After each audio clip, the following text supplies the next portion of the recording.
بسم اللہ الرحمن الرحیم۔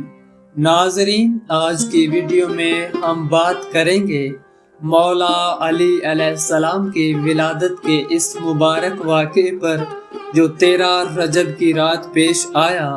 اس کے ساتھ ہی میں آپ کو ایک ایسا خاص وظیفہ بتاؤں گا جو آپ کی زندگی کی مشکلات ختم کر سکتا ہے اور آپ کے دل کو سکون بخش سکتا ہے۔ یہ ویڈیو آپ کے لیے بہت خاص ہے، آخر تک ضرور دیکھیے۔ جب اس زمین پر اللہ کے ولی امام علی علیہ السلام کی آمد کا وقت قریب آیا تو تاریخ گواہ ہے کہ 11 رجب کو امام علی علیہ السلام کی والدہ بی بی فاطمہ بنت اسد خانہ کعبہ کے قریب آئیں اور دیوار پر ہاتھ رکھ کر عرض کی، اے اللہ، اپنے ولی کا ظہور فرما۔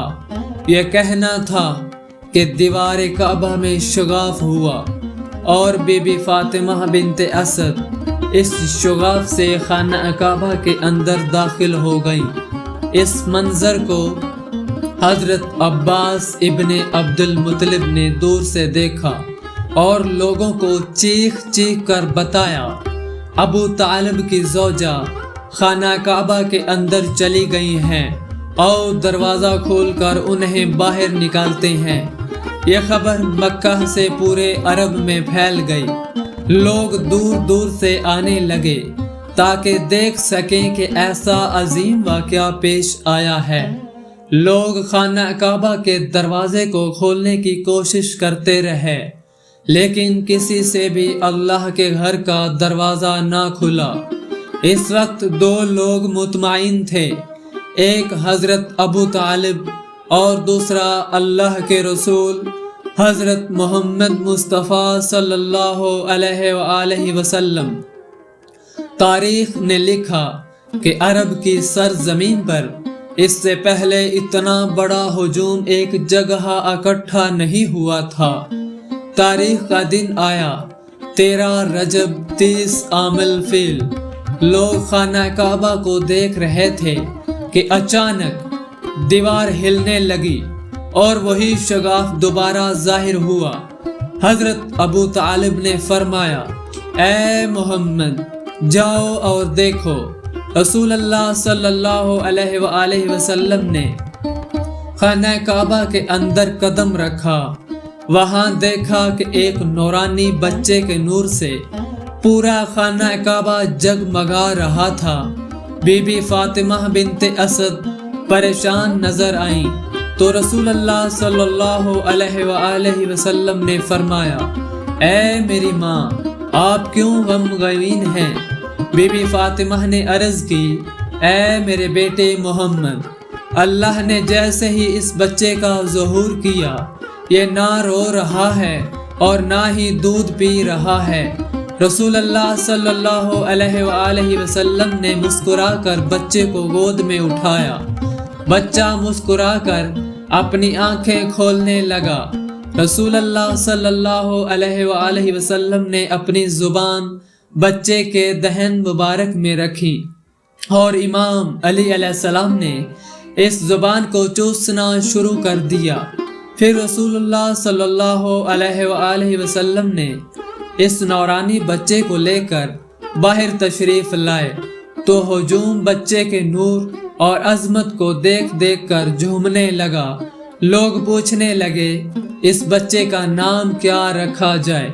رسول اللہ صلی اللہ علیہ وآلہ وسلم نے فرمایا، اللہ کی مرضی ہے کہ اس بچے کا نام علی رکھا جائے، یعنی وہ جو سب سے بلند اور اعلیٰ ہے۔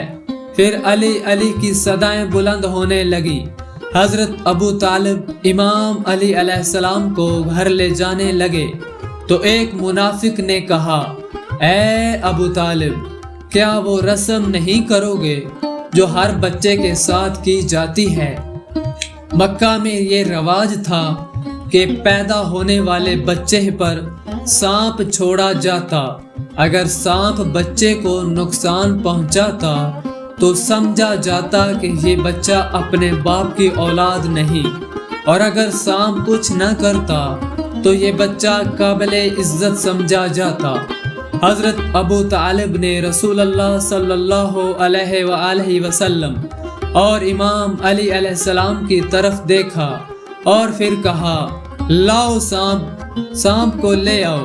جب سانپ امام علی علیہ السلام کے قریب آیا تو امام علی علیہ السلام نے اپنے ننھے ہاتھوں سے سانپ کو پکڑ کر چیر دیا۔ لوگ حیرت سے کہنے لگے، اس بچے نے سانپ کو چیر دیا۔ عربی میں زبان میں سانپ کو حیا اور کسی چیز کو چیرنے کو درہ کہتے ہیں۔ یوں فضا میں آواز بلند ہوئی، حیدر، یعنی سانپ کو چیر دینے والا۔ بی بی فاطمہ بنت اسد نے فرمایا، یہ میرا بیٹا حیدر ہے۔ امام جعفر صادق علیہ السلام نے فرمایا، 13 رجب کی شب اللہ 70,000 فرشتوں کو زمین کی طرف بھیجتا ہے اور یہ حکم دیتا ہے کہ جو بھی اس رات ہاتھوں کو بلند کر کے 27 مرتبہ نعت علی پڑھ کر جو بھی دعا مانگے، اس کی وہ دعا فوراً قبول کی جائے۔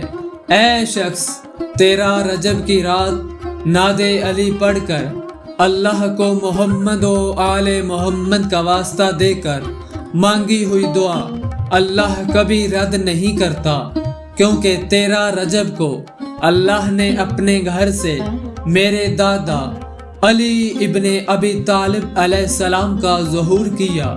تبھی اللہ نے اپنی تمام مخلوق کو اس رات یہ تحفہ دیا ہے کہ جو بھی 13 رجب کی رات مغرب کی نماز کے بعد 27 مرتبہ نعت علی پڑھ کر مجھ سے جو بھی مانگے گا، میں بغیر کسی حساب کے وہ اسے فوراً عطا کر دوں گا۔ سلام ہو امام علی علیہ السلام پر، جو روز اول سے ہی اپنی عظمت کا اظہار کرتے رہے۔ اگر آپ مولا علی علیہ السلام سے محبت کرتے ہیں اور ان کے فضائل سن کر دل خوش ہوتا ہے تو اس ویڈیو کو لائک ضرور کریں اور ہمارے چینل کو سبسکرائب کریں تاکہ مولا علی علیہ السلام کے مزید واقعات اور فضائل آپ تک پہنچتے رہیں۔ یاد رکھیں، آپ کے ایک لائک اور سبسکرائب سے نہ صرف ہمارا حوصلہ بڑھتا ہے بلکہ مولا علی علیہ السلام کی محبت کا پیغام دنیا بھر میں پہنچتا ہے۔ علی والے ہمیشہ کامیاب رہتے ہیں۔